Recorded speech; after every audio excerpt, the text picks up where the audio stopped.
Hey everyone, and welcome to Risky Business. My name's Patrick Gray.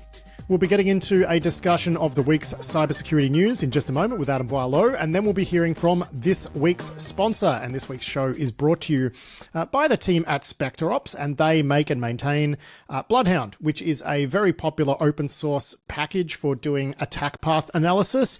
Pen testers worth their salt all know and use Bloodhound, and of course there is an enterprise edition of that software as well. And they've just done a major release. I think it's version 8. And well, forgive me if I got the version number wrong, but yeah, they've just done a major release.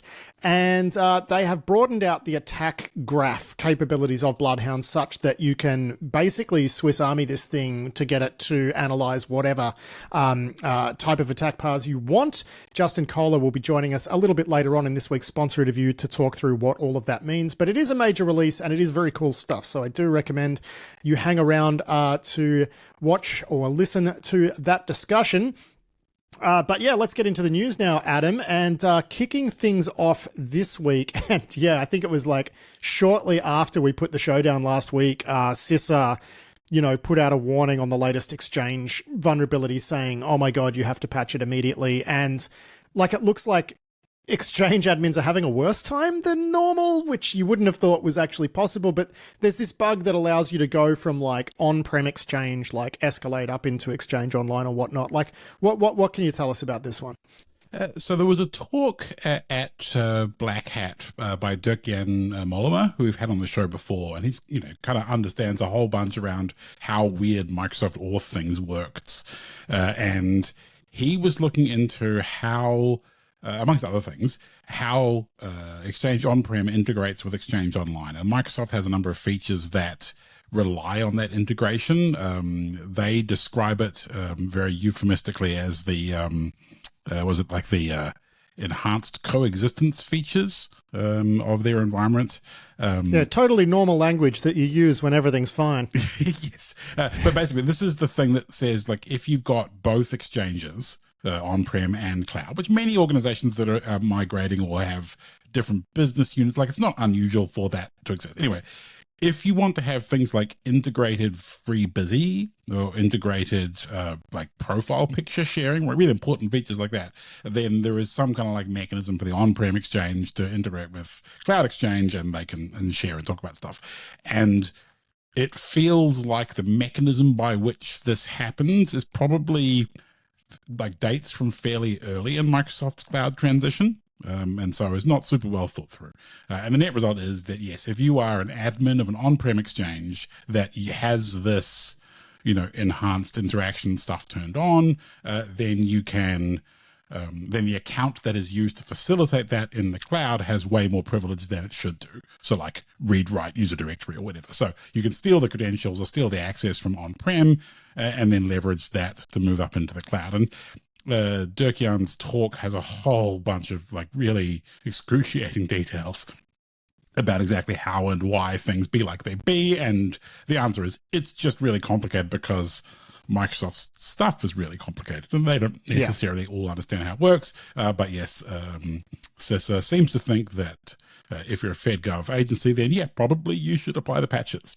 Well, you must. And I guess what's cool in this case, right, is that, normally when you see one of these emergency directives from CISA, it's because someone is actively exploiting the bug. In this case, it looks like maybe they've got out ahead of it, which is nice. Yeah, and actually, what's interesting about this bug as well is that Microsoft, I don't know if I've seen Microsoft do this before. They've got this program where they're going to intentionally break these features for a couple of days at a time over the next 3 or 4 months. So people will see them broken and say, oh, I need to investigate that and hopefully fix it in the meantime. So that to try and get their customers' attention, they're just going to turn off, like the FreeBSD scheduling and the other, features that this needs. They're just going to turn it off for a couple of days at a time and hope that people notice. And they've specifically said, like, there's no exceptions. You can't phone the service desk and say, oh my God, we really, really, really need our FreeBSD scheduling between on-prem and cloud. Like, that's just tough. And then they're going to permanently brick it at the end of October this year. So that's kind of cool in a way. They must be more worried than average about it, or maybe this is a sign that Microsoft will be willing to, like, this is a company that really loves backwards compatibility, and they're actually going to brick one of their own features just to get people's attention. They've done it here and there. Like I remember all the way back for Service Pack 2 of Windows XP, that was the first time I think they'd really broken stuff in the name of security. So they will do it, and that was like entirely justified. It had to happen. They did it. They pulled the Band-Aid off.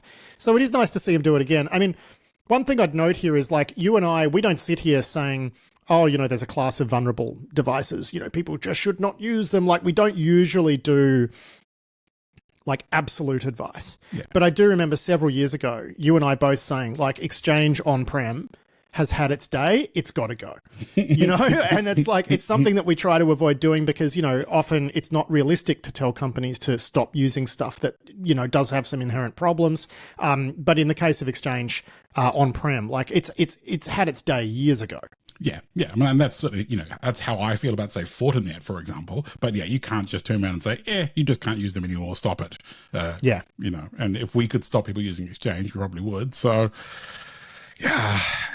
it's funny that they are, of all the things that Microsoft has to use this particular stick with, it's funny that this is the one, Yeah, now let's stay with Microsoft and talk about some research here where someone was just having a poke around and a whole bunch of horrors fell out.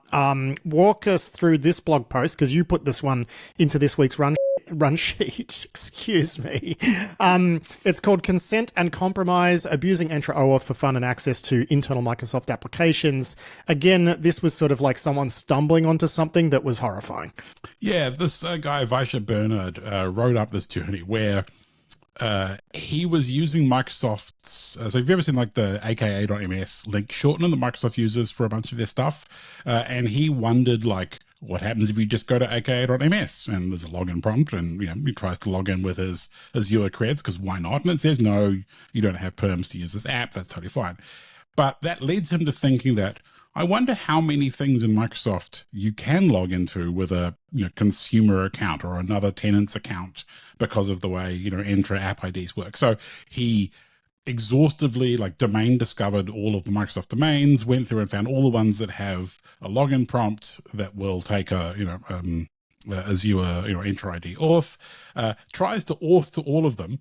And that leads him into this vein of, really quite a rich gold of internal Microsoft applications where the team that deployed it as supportive for multi-tenant, and the app developers that built it never thought about what would happen if you deployed it as multi-tenant and didn't specifically check that you are, coming from an internal Microsoft organization. And the net result is, he ends up in all sorts of weird, Microsoft engineering backwaters with interesting bits and pieces. And he submits all of this to MSRC, and they say, thank you very much. They stand up a team to go through and audit it all and figure it all out and deal to it. And then they don't give him a bounty. They're like, boo, boo. And so then the end of this particular journey blog post, which is wonderful and fun, has good memes and quality write-up, is him logging into the Microsoft cloud application where they approve and send payments to people for bug bounty rewards or other things, where basically you just stick a PayPal account in, say how much money you want to send, hit send, and then Microsoft will send you that money.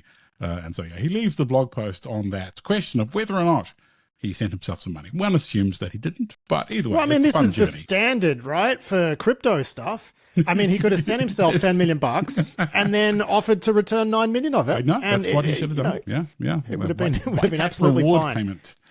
Microsoft's lawyers would not have had anything to say about this. It would have been absolutely fine. But I mean, the real moral of the story is even Microsoft doesn't know how to use their own tooling. And everybody else who's ever screwed up deploying apps into Azure and made these kind of mistakes, even Microsoft gets this stuff wrong, and they even get it wrong on important internal things. So it's not just you. This really is hard, and it really is kind of a mess. And I hope Microsoft will learn something from this process. I mean, this is the strength and the weakness of Azure, right? It's just one big system.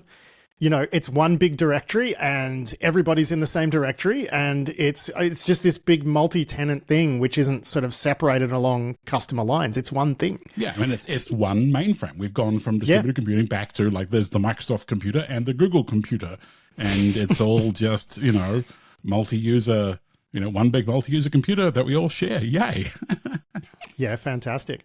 Now, back in, I think it was July, Politico reported about an intrusion into the US court system, right? The court filing system. They've got some follow-up reporting here, which is somewhat alarming, which says that drug cartels may have accessed a bunch of the data stolen out of these court systems. Now, this is just as per officials, some officials that Politico's spoken to. But, you know, they seem to be good at journalism, right? So you would assume that they're speaking to well-placed people who, you know, these are reasonably grounded fears that are grounded in reality.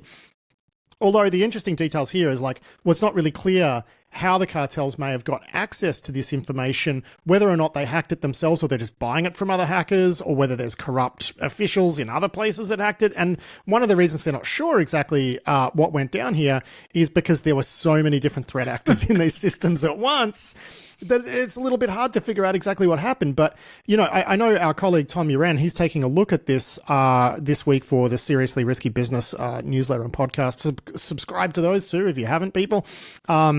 But, you know, this idea that now you've got to worry about like the Sinaloa cartel, you know, like we had that report, you know, a month or so ago where we were talking about the cartels actually surveilling FBI people with like stingrays and stuff on the ground to find cooperating witnesses and whatnot. Now you've got these reports where they're hacking the court system, or at least obtaining information that was hacked from the court system.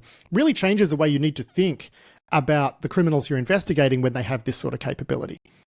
Yeah, like it's a pretty messy situation. I mean, some of the other reporting has said there's been all sorts of Russians up in there, and they're not sure whether it's Russian, you know, like government cyber, or whether it's, you know, cyber criminals, or why not both, you know, or why not cartels as well. Well, I mean, you get the impression from reading this that like everybody had a shell in these systems, right?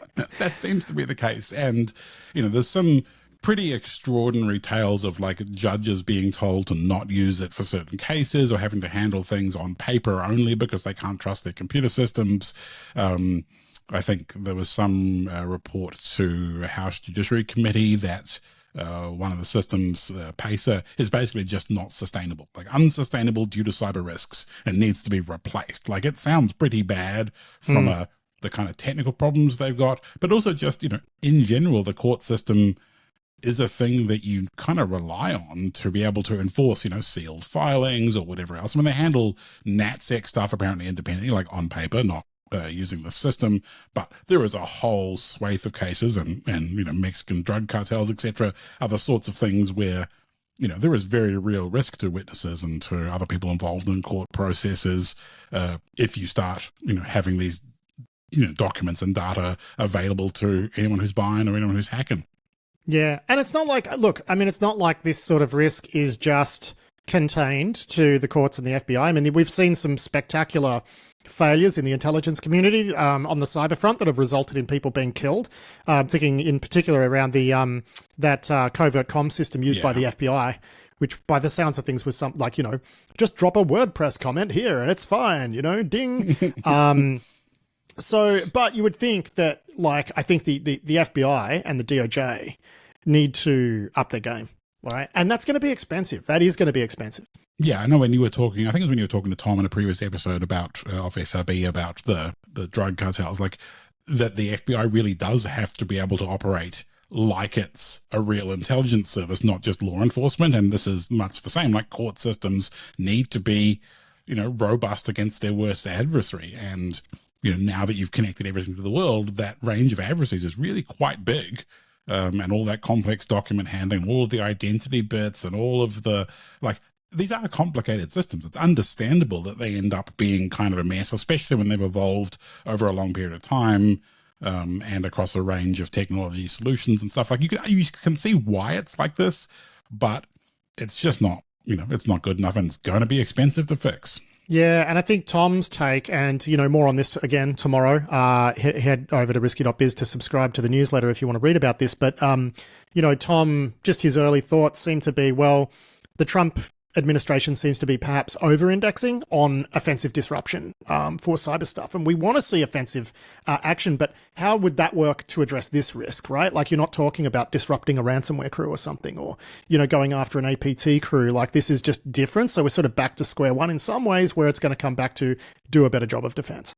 Yeah, and that's hard and expensive, and CISA's, I'm thinking like some of the resources CISA was bringing to bear on that, like Secure by Design initiative, for example, like that would have paid off over the long term. Some of those have been kind of disrupted by changes in the administration as well. So yeah, it's a mess. Yeah. Now back to some bread and butter infosec. More Citrix NetScaler companies. It's turned out like some critical infrastructure operators got owned with some Citrix bugs. But apparently these bugs were popping up in the wild as O-Day before they were patched. Now, is this a different set of bugs to the most recent bugs we talked about? This is Citrix Bleed 2, so it's the memory leak that we talked about a little while ago. Apparently it was being hit in the wild something like a month before Citrix disclosed it. So, it's a little bit unclear exactly what that timeline looks like. But yeah, Dutch critical infrastructure amongst one of the many victims of this particular bug, which, I think we all predicted was going to go big, and here it is. Yeah, that's right. Well, it turns out it actually had gone big before we predicted that it would go big because it was being used as O-Day. But yeah, we've linked through to Cybersecurity Dive, who've got a report on that.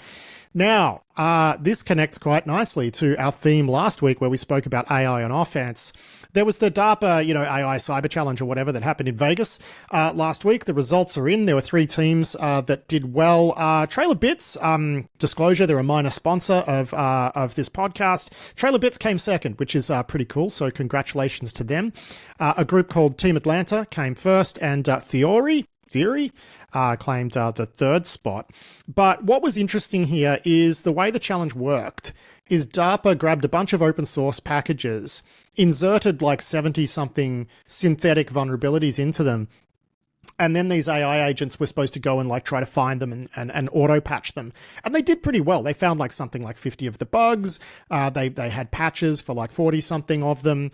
But what was really interesting is they found a bunch of actual bugs that were not put there by DARPA as well, right? So again, this just sort of reinforces the idea that we're pretty early days into vulnerability research using large language models, and already they're actually proving to be quite useful. I feel like it's too early to judge what this is going to look like in a couple of years, but you would have to say this looks pretty promising. Yeah, I mean, this is, the whole point of this competition was to shake out a bunch of interesting research and approach and so on. And one of the great things about it is that it also required, like, if you entered this competition, one of the conditions was you had to then release it as open source afterwards, so that everyone else can see what you're doing, and we can kind of build as a community on these kinds of sets of tooling. And that's really cool. Like, I mean, regardless of how well it works, that's a cool approach to this. But yeah, it did work pretty well. I had a quick look through. Trailer Bits had published their particular set of code on GitHub, so I was having to rummage through it earlier on, just out of curiosity, and essentially like that, their system takes code bases, hooks them up into OSS, uses OSS fuzz kind of bindings to build fuzzing harnesses for them, triage bugs that are found in that process, and then write patches for them, and then kind of iterate through that with AI models kind of guiding that process. And it's just, it's kind of what you imagine that would look like, but there's so many fiddly bits to doing that and making it work well. So like really good work from all the teams involved, and yeah, it's going to be fascinating to see what this is like in a few years. Yeah, well, that's right. I mean, it's one thing to, okay, can build a, fuzzing harness and whatever and automate a bunch of stuff. Like, what does that look like in a few years? Like when this is the baby steps, right? Yes, yeah. When they start to look more comprehensive and whatnot. So that's, that's really cool. Now, last week also, we mentioned that James Kettle was due to present some research, presumably on HTTP, like desync stuff. And yeah, that's what he's done. He's wound up spinning up a website. I think it's called HTTP 1.1 must die. And, the research is, typically interesting stuff. I mean, we're talking about issues sort of inherent to HTTP 1.1 that are going to be very, very, very difficult to fix. Why don't you walk us through this, because you are much better qualified to do that than I am. Yeah, no, this is absolutely classic James Kettling. The research really focuses on a structured approach to thinking about desynchronizing different levels of web server along the path. So when you have a client talking to a web server, that's kind of one thing, but when you've got proxies in the way, and nearly everything of value on the modern internet is not a web server on the internet, it's a web server behind a Cloudflare, behind an Akamai, behind some other kind of reverse proxy, and that proxying layer is quite difficult to do. And HTTP, the protocol, HTTP1, the protocol, has a whole bunch of kind of historical baggage and complexity that makes proxying it well really quite difficult. And the goal of his research here was to get to the point where, like, we accept that there is no way to make this okay except moving everything to HTTP 2, where the whole transport mechanism is, redone from scratch in a way that doesn't have the same sort of inherent confusion and problems. And most of these flaws kind of come down to, the parsers at different steps of the way, interpreting things either in a different way or in a different order, and being able to kind of manipulate that in a way that, is useful to the attacker. And some of the examples that he shows off here are, being able to steal other people's auth tokens post-auth, from intermediate proxy layers by confusing it and so on. But really the point he makes is that, there is an infinite source of these types of bugs because of the confusion, and like point fixing any one of them is not going to help us. And that was his goal. And of course, as is usual, he's released the tooling that he uses and all the methodology and stuff so that everyone else can also go and find this stuff. So yeah, pretty cool.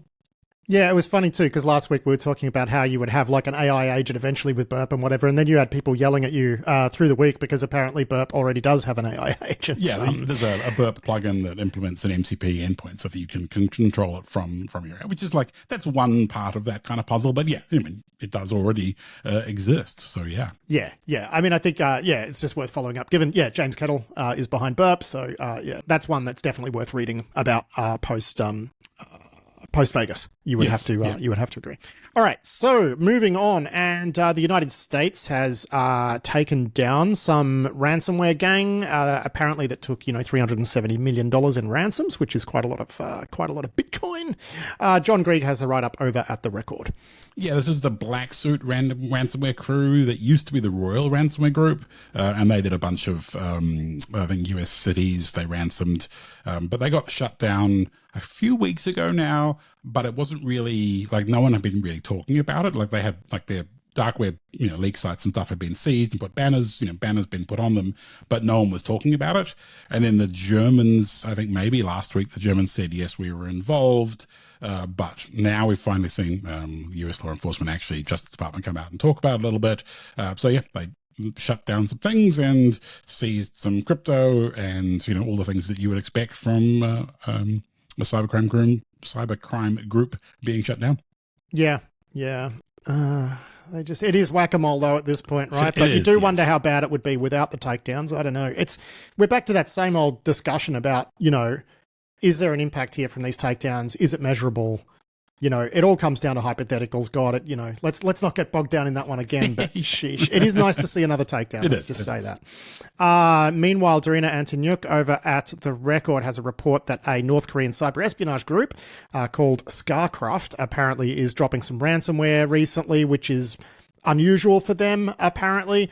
I've said a few times on the show over the last couple of years, if North Korea really embraces doing ransomware for profit, we'll have all sorts of problems. It hasn't really happened that way, right? Like, we see it's more of an occasional thing. They're not doing industrial grade ransomware. I do kind of wonder why that is. I think possibly it's because they're making so much money out of crypto theft anyway, they don't need to do that.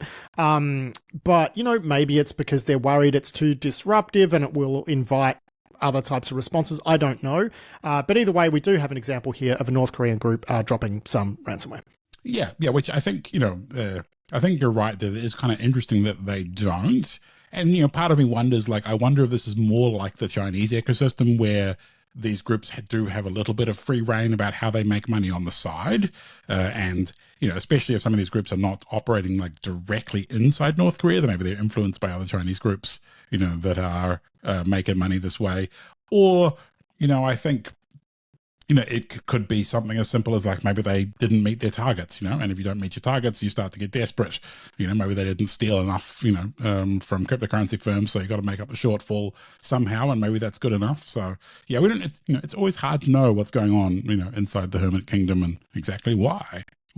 Now, it was only a few months ago, Adam, and you would remember this, when you actually educated me on what an SVG image is and why it's basically like a bunch of, it's an image with a bunch of JavaScript, basically, which is, it's no bueno, basically. And we've got a great example here of people using SVGs like somewhat maliciously. It's a write-up from Dan Gooden over at Ars Technica. Apparently, there are a bunch of SVG files popping up on adult websites which use JavaScript to do like a Facebook like on a target page. Like, this seems like a pretty victimless crime, if I'm honest. So obviously someone is like trying to boost Facebook likes on some page or whatever. So what they do is when a target visits one of these adult websites, the JavaScript in the SVG, if that user is logged into Facebook, like, does a like on that page for them. And I just think this is absolutely hilarious. I mean, who'd have thought that this is what would happen when you allowed JavaScript to be, you know, contained in image files? I mean, SVG is just a particularly dumb format in that regard, because most people don't expect image files to be, you know, full-featured image documents, you know, in the style of HTML, which is what an SVG really is. The kind of saving grace and the reason we don't see this be an absolute disaster across the entire internet is that when an SVG is parsed in an image context, so like loaded by an image tag in a web page, no scripts get run. So the scripts only get run when the SVGs are parsed in some other context. So for example, if you open it in an iframe or you open it using an object embed, but the one that the porn sites are using is if you download an SVG, and then in Windows, you open it in Edge. And at that point, when it's open as a bare document, so not in a context of a web page, it does execute the scripts. So that's the trick here, is that they are getting people to download. Because I read the Ars thread, because this Dan Gooden writes for Ars Technica. I read the comments thread, and people are like, but what do you mean you're not using incognito mode when you're browsing porn sites? Like, what are you doing? Why is that like, you're not logged into your Facebook? How does this work? And that led me to the question of like, how does this work? And yeah, it's tricking people to download SVG files, open them later, and then in Windows, the default is you get your full-featured Edge, which probably is logged into your Facebook. And at that point, then it can go click on and, you know, add likes to whatever thing it's trying to like, or whatever else. No, I mean, that makes sense, because I was wondering like how that would work if people are actually accessing these websites with all of those cookies set. And I thought, I don't know, man, normies are weird. Like maybe that's what they do, right? But this makes a lot more sense that, they're like, oh, here's an image library you can download of this model or whatever. And then people, you know, store it and categorize it and whatever it is that they do. And then bang, open it up. And what? So when you open a SVG image, the default like image opener is what? Like Edgium. Actually, I'm not sure on Windows. I guess it probably is. Yeah, I don't know. I don't know how the file associations work on. I don't know what the standard file association. I don't open SVGs on Windows very often, so I don't know. But yeah, if it opens in Edge, and then at that point you're going to open in, you know, the with your standard browser sessions, and then onwards you go to terrible times. Which, yeah, it's just a funny world that works. It's a funny old world, doing, yeah. You know, that's just, we keep finding ourselves saying this recently. Now we got a bit of an update from SonicWall here. Remember, like last week we spoke about how their advice was like, enable MFA. It won't probably work, but enable it anyway, and do this and do that. And they didn't really know what was going on. They were worried about a ODE in their product. Turns out, it wasn't an ODE. Yeah, SonicWall has instead blamed the customers, and they have said that after the most recent round of previous exploits where people were getting their configs stolen, when people upgraded from that they also needed to change their passwords, because the passwords had probably been stolen previously, and people who didn't change their passwords were the ones getting compromised. And some of the early reports did seem to say that wasn't the case, like that those customers had, and I guess perhaps those customers were confused about exactly what they'd done, or didn't want to admit that they hadn't changed the password or something that. But this totally fits with the vibe of like, these boxes are getting owned mysteriously and we can't figure out why. It's like attackers have the creds. That totally explains it. Have the creds, yes. Yeah. And the irony is that MFA probably would have helped then. But yeah, so either way, I guess if you're running SonicWall, you're still having a bad time regardless of whether or not there was 0 day this week. Because, hey, there might still be 0 day next week. Who knows? Yeah. Now, speaking of bugs, it's a WinRAR bug. You always got to go with the golden oldies, right? Like that's like, this is like a radio show. We're playing a golden oldie. There's 2 groups out there apparently exploiting WinRAR bugs in separate cyber espionage campaigns, according to this report from Dorina over at The Record. Yeah, this is another WinRAR bug. I think this one was like integer overflow or something. I forget what the exact specifics were. Maybe it's a path traversal bug. I read the details, but I mean, it's usually a path traversal. It's usually bug, a right, path traversal. In this particular case, the funny bit is that it was being exploited in the wild, and one of the groups exploiting it in the wild was a Russian-backed, cyber espionage crew, and the other group exploiting it in the wild was someone hacking Russian organizations.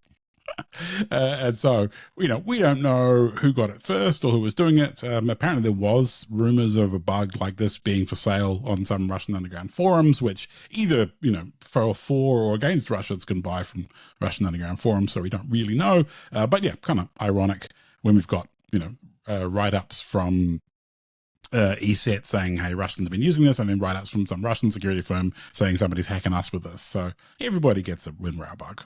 I mean, it's just amazing that WinRAR persists because Microsoft, like Windows, doesn't have a good archiver. It's 2025, man. Like, come on, Microsoft, either buy WinRAR, please. Just buy WinRAR and make it better. Or just develop a good archiver. Yeah, no, the built-in Windows compressed folders functionality was not great. I don't know if it's gotten any better since, in Windows 11 or anything. But yeah, people still run WinRAR, and it's very common, like how, everywhere. But yeah, especially it does seem like ex-Russian, ex-Soviet states, like they seem to really love WinRAR there more than average. So yeah, I don't know. Well, what's real funny, you talk to the airlock guys about stuff that just sticks out like a sore thumb, that just, like, if it's not in an environment and is suddenly introduced into an environment, that's like a red flag, is WinRAR. Yeah. Because there's so many crews, like APT crews, who just BYO WinRAR to, like, archive stuff for exfil. Yes. So they're like, if you see, like, a blocked execution attempt for WinRAR and you haven't seen that before, it's like, that's like, run, go to that box and figure out what's going on. Always a lot of fun. Now, it turns out someone hit a pretty massive payday for a Chrome bug, 250 grand, which that would be quite nice. Tell us about this bug and why it's worth 250K, Adam. Yeah, so some guy turned up with a Chrome sandbox escape bug, and there's a thread in Google's bug tracker and the Chromium bug tracker, like where this bug gets triaged and investigated.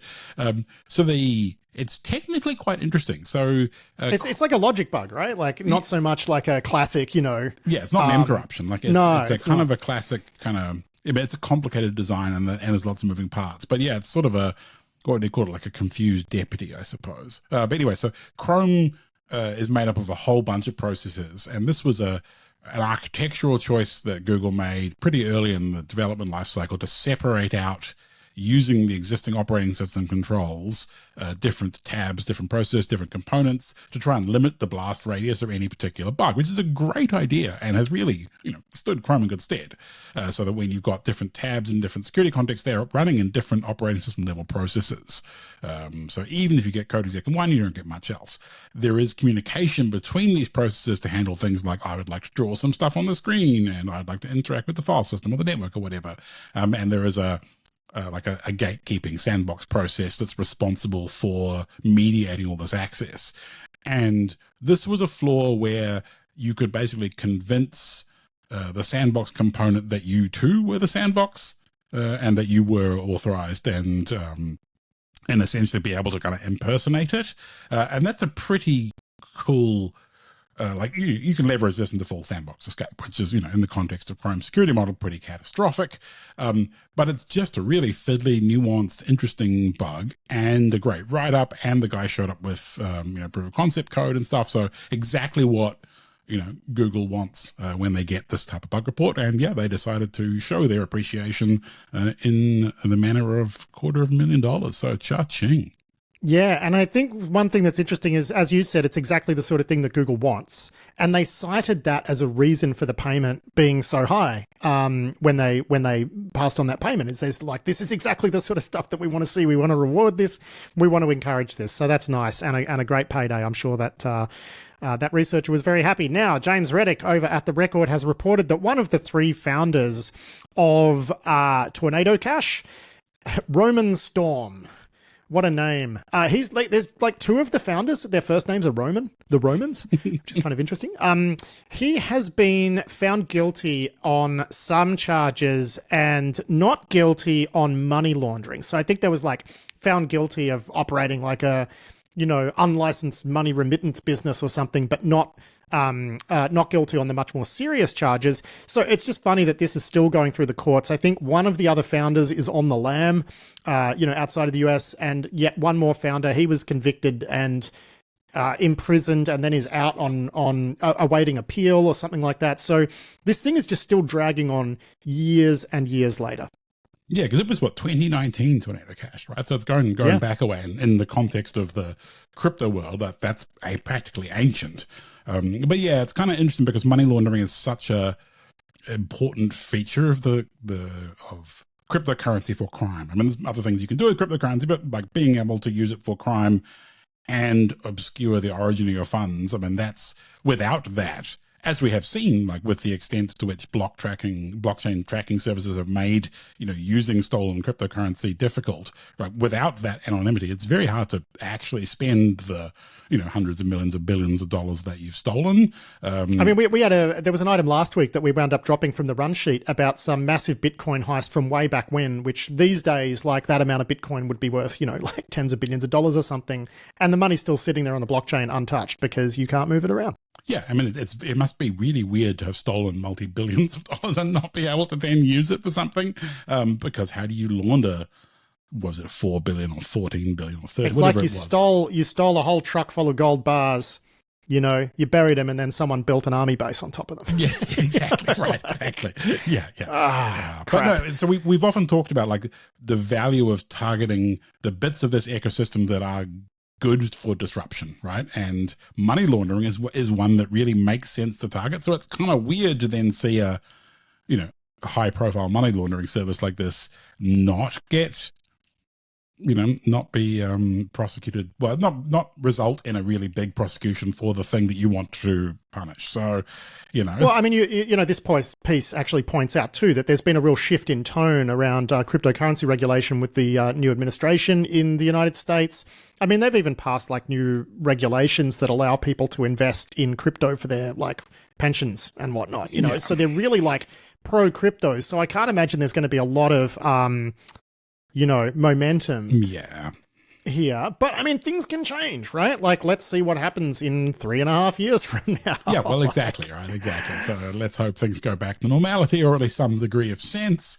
But yeah, for now, I guess this guy, if he only gets 5 years in jail, which I think is the maximum he's facing now, then he probably will. Other than being shaken down while in jail for all of his crypto, I mean, probably it's better than 20 years, I guess. Yeah. True. Now we've got this story from Wired, and I feel like I need to dim the lights and play some spooky synth music for the intro here, because as you pointed out to me, this one is written up somewhat breathlessly. I'm going to give you the headline here, and it's such a cracking headline. Hackers hijacked Google's Gemini AI with a poisoned calendar invite to take over a smart home. Very, very cool. And yet, I still think this is worth talking about. I feel like the smart home takeover bit, like that's the stunt hacking part of this story. But I think the fact that you can do prompt injection via a Google Calendar invite and get Gemini to start doing stuff it shouldn't be doing, I mean, that ain't good. No, and that's the ultimate reason this piece ended up still in the run sheet, despite the rather breathy framing of it all. So this was a write-up of some research that was presented, I think, at Black Hat at DEF CON, which was looking at ways to do prompt injection, kind of second-order prompt injection, I suppose, in the sense that you send someone a meeting invite or something else that gets put in their calendar. Later on, at some point, the user interacts with the calendar via the Gemini AI model, and then it reads the calendar invite, which then contains some kind of prompt instructions for it. And those then are setting up the AI to later take action when the user does something else. So it's sort of laundering their instructions, the malicious instructions that you're prompt injecting, kind of a couple of degrees away from where they originally came from, to try and confuse, the source of the instructions, so that existing controls that are in place to kind of stop this sort of thing are ineffective. And do this when I say XYZ, so it's like the user has initiated the action, right? Yes, yeah. And then it kind of asks the example with the smart home thing was like the prompt told the AI that it's now in charge of some bits of the home. And when I say thank you, you should open the windows or whatever.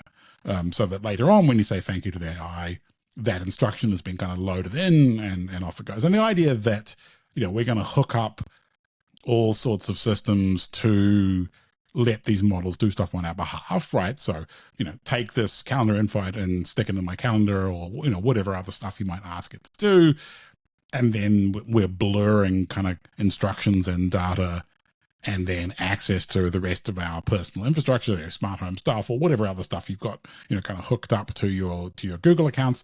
It's all a bit blurry and a bit fuzzy, and the kinds of controls that we were put in place around this really don't feel very reassuring, because they're all vibes, right? It's, hey, AI, don't do something I don't expect, but please do all of the other things that I do expect. And I'm going to trust you to kind of, make that decision yourself based on being, a very smart spell checker. Like, it's just, yeah. Well, as I say, you've got to keep thinking of these AI agents as very eager to please 14-year-olds. Yes. That's what they are. Give them root access on your device. It'll be fine. Yeah. I'm glad someone's doing this research, and I'm glad that people are talking about it. But I don't know about this future, man. I don't know. It's going to be an interesting few years. Like, I definitely think it's going to be an interesting few years.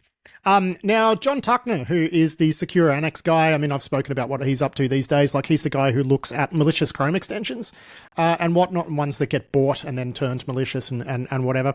Another thing that he looks at is like VS Code extensions. Now, something that's interesting is Cursor and Windsurf have actually been booted from the Microsoft VS Code extension store, because it's not an official Microsoft product, so you can't access the store, so bye-bye. Now, this means that people who want to buy extensions for Cursor and Windsurf are now having to go to these other stores that are full of malicious extensions. And this is extremely no bueno.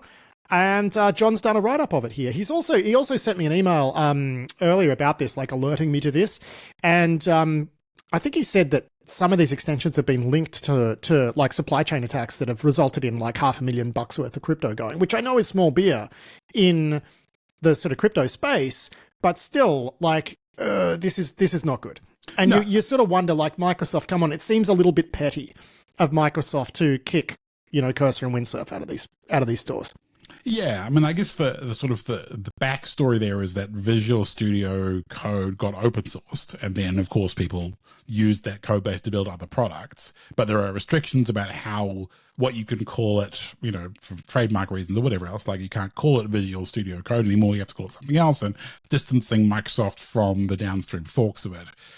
And then I guess they decided that having other people's products that aren't Microsoft using their marketplace for extensions, brought them some liability. I imagine the lawyers were involved somewhere, but the outcome, I guess, is that anytime you end up with these ecosystems of extensions and plugins and whatever else forking and going off and doing their own thing somewhere else, and I think the OpenVSX marketplace or plugin extension registry that they're using is actually operated by the Eclipse Foundation as sort of a good for the community.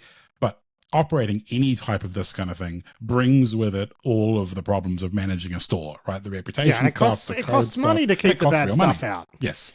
Yeah, because the review processes are complicated, and making hard moderation decisions, it's complicated, takes staff, and if it's not core business, say it is for the Apple App Store, then you end up with a total trash fire. And that's unfortunately what's going to happen, what is happening. And yeah, the,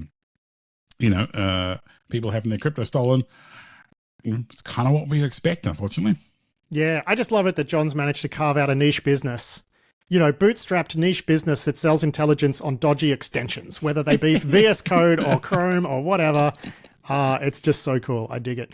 And one more thing I just wanted to cover quickly is Push. And full disclosure, I'm an advisor to Push. One of those guys sent over today just a write-up they've done on some ADFS phishing with office.com. Anyway, it's just a write-up of a phishing campaign that shows how creative phishing campaigns are these days, and I think it's probably worth a read for people. Yeah, it's an interesting trick where basically you can send someone a link that sends you to login.microsoft.com or microsoftonline.com, whatever it is, and then will redirect you onwards to an attacker-controlled site. So the link looks legit. All the people you've told to look at the link, so when they click on it, it looks believable because that's how we solve phishing.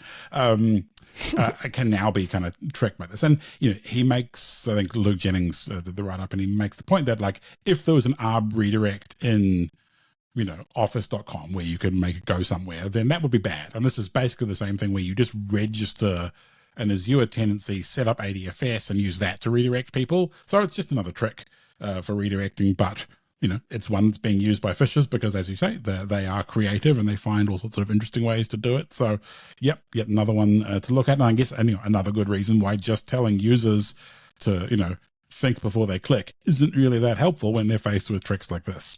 Yeah, I mean, that's why, we are literally a push customer because of that. Yes. And we've got, I've also linked through to their write-up, which is called Introducing Our Guide to Phishing Detection Evasion Techniques. This is a guide written by Jacques for security teams. So that's actually a pretty useful thing that I have linked through to in this week's show notes. But Adam, that is actually it for this week's security news. Big thanks for joining us. And I'll chat to you again next week. Yeah, thanks very much, Pat. I will see you then. That was Adam Boileau there with a check of the week's security news. It is time for this week's sponsor interview now with Justin Kohler from SpectreOps. And SpectreOps, of course, makes Bloodhound. This is both a community open source project and an enterprise software tool. And what it enables you to do is to enumerate the attack paths that are present in your organizations, right? Directories are very complicated things. And Bloodhound helps you to figure out where the misconfigurations are, where the risks are in your directory, permission structures, right? So it's not like a permissions audit. It's much more graph-based, and it's very interesting. Now, people have been using this against Windows stuff for a long time, but there's been a brand new release of Bloodhound, and they've opened up the graph, right? So it's like an open graph approach now, and Justin's going to explain what that means. Essentially, it means you can extend your attack graph analysis beyond just Windows directories and into really whatever you want. So this is most relevant to researchers and, pen testers and whatnot at the moment, but obviously this is going to trickle down into, I'd imagine, pre-canned analysis and pre-canned approaches for different types of directories and credential stores. Anyway, complicated stuff to try to introduce, but I'll let Justin Kohler explain what is in the latest release of Bloodhound. Enjoy. There's a lot in here. We broke it into three kind of components. One, usability. So how can I use it easier and faster and better? Two, how can I expand the use of it? So expand to new areas of the platforms we cover today. How can I integrate that data into other tools that I might use on my side? And then the last one that we're super excited is the announcement of Open Graph, which is the ability to model attack paths into brand new platforms. So beyond the Microsoft ecosystem that Bloodhound's really known for, we can now model attack paths in 1Password or Snowflake, or you fill in the blank. Okay, so walk us through how that works, right? Walk us through how that would work in the context of all of those things, actually. Yeah, so traditionally when Bloodhound would ingest data, it was looking for Active Directory or Azure data. If you tried to send us something else, we'd just drop it on the floor because we didn't know what to do with it. That actually was problematic for two different reasons. One, it was horrifically complex to expand within the platform that we already covered. To get a new Active Directory attack path in or an Azure attack path in, it was a monumental workload for our team to do so. And then it kind of prevented us from even thinking about expanding. But that was always the vision. We've talked a long time about how attack paths are not a Microsoft problem. It's a complexity issue with identities, right, and privileges. Well, it's inherent to any sort of directory, right? 100%. That's one thing I've learned from knowing you guys is this is not something that you can software QA your way out of. No, and we the Active Directory was the easy button because that's how we took over environments for decades. But we abuse attack paths in AWS and in Kubernetes and you name it all the time. It's the same logic, but we've never had a way to model it. And so today, now we do. We've actually, we quietly released this 2 months ago, but we didn't talk about it because we have set our research team on it to see what they could build and what lessons we needed to learn before we launched it to the community. So that was if you throw in custom data, how do we help you delete it faster? Or, like clear that out without clearing out the rest of your data. The surprising thing is people were able to build stuff really fast. Like Jared, so Jared's our CTO. Jared's not the typical Bloodhound user by any means, but he went from idea to attack paths in the graph for a 1Password instance within about 4 hours. It was insane. Like yesterday we announced this, right? By the end of the day, somebody had already posted their proof of concept for an SCCM attack path that happens to be in Microsoft, but they used Open Graph and the flexibility to do it ridiculously fast. So this makes sense to me, right? Because 1Password, not a directory. I mean, it is a store of credentials with various privileges and whatever, but how do you actually pull that into an attack graph and like make that make sense? Yeah, so it's incumbent on the researchers. So Bloodhound, this initial step into expanding beyond the Microsoft ecosystem is primarily focused on researchers, both internal and external. So external community contributions can be ingested. We have a library of extensions for adding to the Bloodhound graph that we host on our documentation and then point out to GitHub. So we have examples for SQL, 1Password, Snowflake.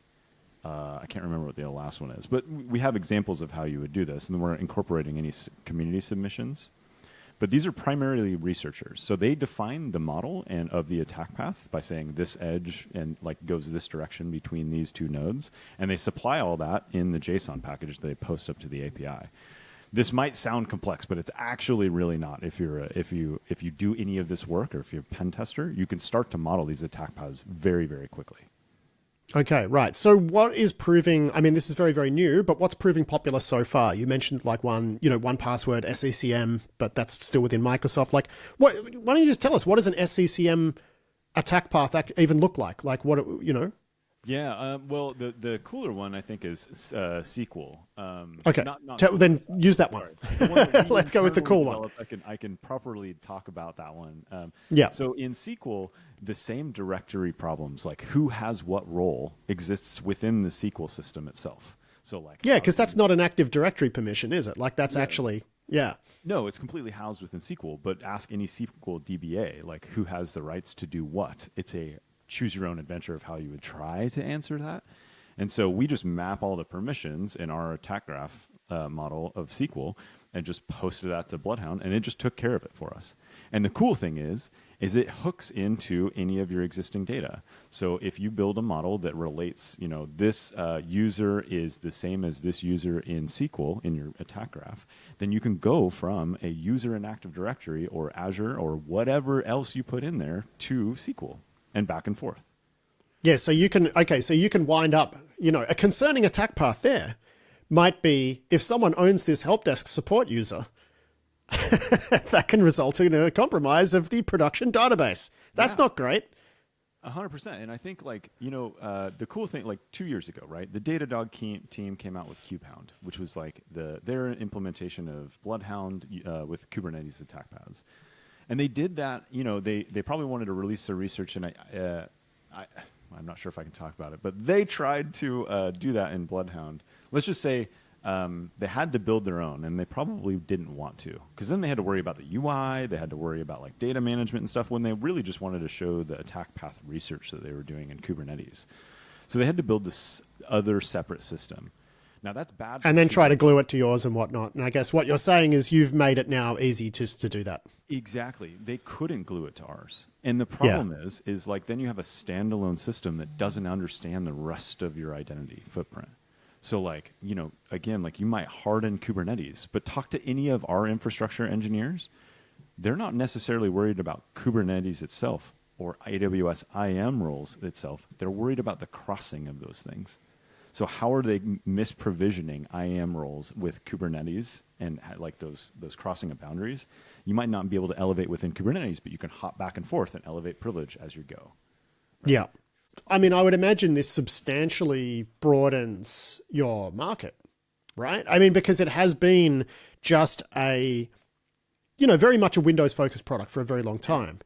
And I'm guessing that there is a section of the market out there where they feel like they've got their Windows stuff under control. And there are some organizations where that is the case. I mean, I would imagine Most organizations that have been around for a while are going to benefit from running Bloodhound in their environment. But there's going to be some where they're like, oh, this isn't really something we're worried about. But this kind of opens it up to everybody, right? Because even if your Windows directory is an all singing, all dancing, beautiful, choreographed thing. All 5 of you. Yeah, right. Because any more than 5 people and it's not. But even if it were, like, you start pulling in other systems. Oh yeah. That hold any sort of privilege information. It's just never going to be. It's never going to be good.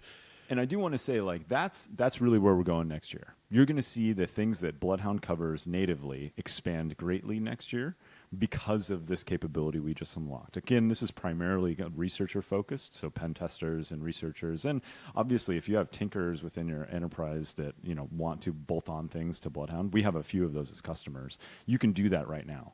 But having it like a formal portion of the app where we have like supported data collection methods where you can just pull it in like kind of at a click of a button, that's like, we're probably talking early next year.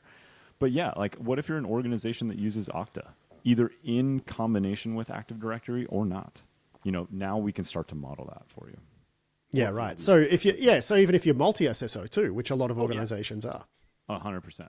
Yeah. So, I mean, I imagine you see some really wild stuff, like when it comes to mergers and acquisitions and people like merging different directories and stuff. That's where you get all sorts of like horrible things coming out. Yeah. Like if you thought like trying to merge Active Directory domains together was hard, what happens when somebody doesn't even use Active Directory and you have to make those two companies work together, and then like all the weird glue that you do to temporarily in quotes enable the business, but it never goes away. And like now you just have all these like privilege links and attack paths that you've created. Yeah, we've seen it all. So at this point, this is like in Bloodhound community and enterprise, but it's more of a research thing. And then later on, it's more pointy, clicky part of the enterprise solution. Absolutely. Yeah. So right now, this is just going to be in like a pipeline of just research that we will come in organically, and we are using internally to expand our coverage beyond and within Microsoft platforms. But like people are really going to feel this starting next year. But like for the pen testing community, I mean, this is a huge leap forward in their capability. Again, like we said yesterday, like we just saw a person from the community did it in hours. Yeah. Yeah, it's funny because I can like as soon as I finish doing this interview, I'm sending it to Adam because he's gonna really enjoy hearing about it because he was a big advocate for Bloodhound back when he was a pen tester. So look, this is a major release. This Open Graph stuff, sounds very interesting. What else have you released? Because as I say, it's a major release. Yeah, absolutely, and all of this works together. So like for example, in usability, sometimes like we represent things in graphs, right? Like path from A to B, but sometimes a graph isn't really useful. So I'll give you an example. If you're looking for, let's say, something super simple, users who haven't reset their password or identities that haven't reset their credentials in the last 5 years, that's pretty bad. But you don't want a graph. You don't want like nodes on a canvas to click through. You want a table and drop that to CSV. So we added that. That's been something that people have wanted for a long time. We added new integrations for ServiceNow and Duo. So if you want to take that information and put it into the systems that you use to remediate attack paths at scale, you can. We also cover Azure Privilege Identity Management, or PIM roles. So a lot of people use this. You should, if you're an Azure Entra ID customer. You don't permanently assign access. You add people as eligible to give themselves that role when they need to. Hopefully, you're using that in combination with conditional access and MFA. What I found is you don't, and so we cover all the different like levels of maturity there, so we can identify if somebody's not going through conditional access or does not have MFA enabled. Yeah, wow. I mean, yeah. I was just going to say, like, this is this is much bigger. Oh yeah, yeah. There's a lot. I mean, honestly, I'm scratching the surface here, alongside this too, there's all these cool things we can do on the technical side. But a lot of people have asked us, like, how do you operationalize this program? Because, again, like, attack paths are kind of this new thing in security, or identity attack paths. Like, everybody's used to, like, patching systems and hosts, right? But what do we do for an identity that's misconfigured? We have a huge state of attack path management report that we released alongside this, and a maturity model. So teams can, like, understand how we've either helped or seen other companies adapt this internally and the different levels of maturity that you can do, and like intertwine that data with other teams. Excellent. Well, I will be sure to drop a link to that report into this week's show notes. This is a cool release. This is a very cool release. Congratulations, Justin Kohler. Thank you very much for joining us to walk us through it, and I wish you the best with it. Thank you. That was Justin Kohler there from SpectreOps. Big thanks to him for that, and big thanks to SpectreOps for being a Risky Business sponsor. And that is it for this week's show. I do hope you enjoyed it. I'll be back next week with more security news and analysis, but until then, I've been Patrick Gray. Thanks for listening.